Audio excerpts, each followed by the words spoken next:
आप में से कितने लोगों ने रॉकी देखी है?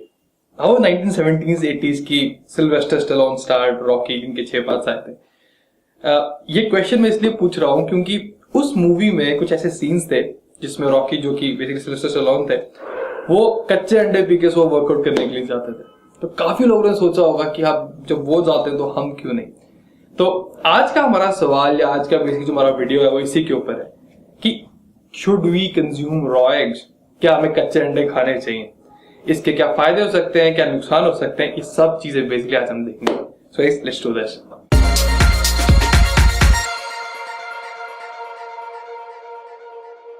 काफी सारे लोग जो अंडे खाते हैं वो अंडे इसलिए खाया जाता है क्योंकि अंडा प्रोटीन का एक बहुत कमाल का सोर्स है। अब मैं दोनों कंपेयर करता हूँ। एक हाथ में, मतलब अब है तो नहीं लेकिन मान लीजिए कच्चा अंडा, और दूसरे में कुक्ड अंडा। हाथ में थोड़ा मुश्किल है तो क्या प्रोटीन कंटेंट में थोड़ा फर्क पड़ता है?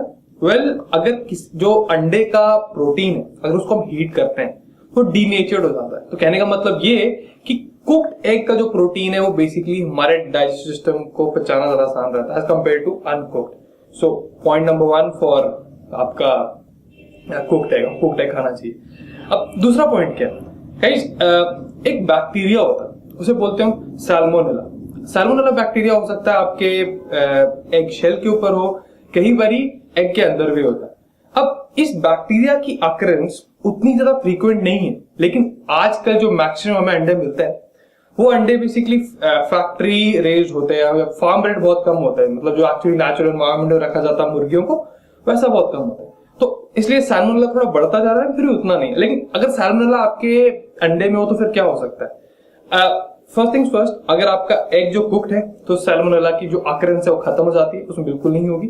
लेकिन अगर आपका एग अनकुक्ड है तो सैल्मोनेला हो सकता है। तो अगर सैल्मोनेला हो और आपने खा लिया तो उससे क्या हो सकता है?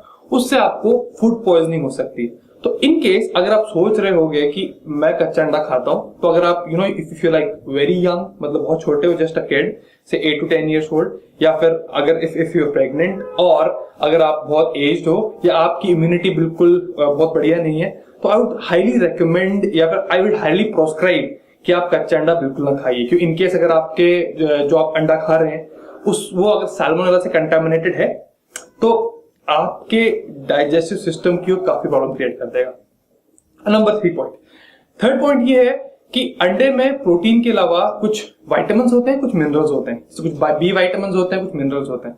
अब कुछ बी विटामिन्स होते हैं, कुछ विटामिन्स होते हैं वो हीट स्टेबल होते हैं। जो विटामिन ए लगभग हीट स्टेबल है, विटामिन B12 नहीं है।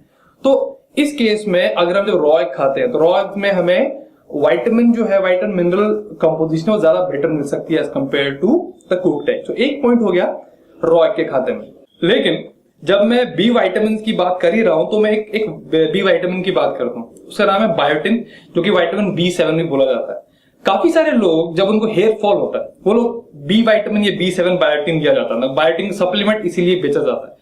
लेकिन गाइस प्रॉब्लम ये है कि B7 का सप्लीमेंट तो तब लो जब B7 की डेफिशिएंसी हो। तो B7 की डेफिशिएंसी होती ही नहीं है, बहुत रेयर है, लेकिन एक केस में हो सकती है। अनकुक्ड एग्स, उनमें एवरडीन नाम का एक एंटी न्यूट्रिएंट होता है। अभी एंटी न्यूट्रिएंट क्या बोला? एंटी न्यूट्रिएंट एक ऐसी चीज होती है जो कि किसी न्यूट्रिएंट की एब्जॉर्प्शन को रोक देती है।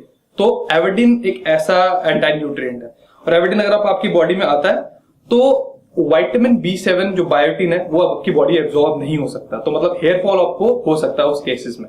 लेकिन जब हम अंडे को कुक करते हैं, मतलब कुक्ड एग हो जाता है, तो उसमें क्या होता है, काफी सारा एवरडीन डिस्ट्रॉय हो जाता है, काफी खत्म हो जाता है। तो इन अ वे जो हेयर लॉस इफेक्ट जो आपका अंडे से हो सकता था, कच्चे अंडे से, वो जब अंडे को हम कुक करते हैं वो खत्म हो जाता है। तो अब तक आपको आइडिया हो गया होगा, थोड़ी क्लैरिटी होगी कि आपको अंडे अपने कच्चे खाने चाहिए या फिर आपको अंडे पका के खाने चाहिए।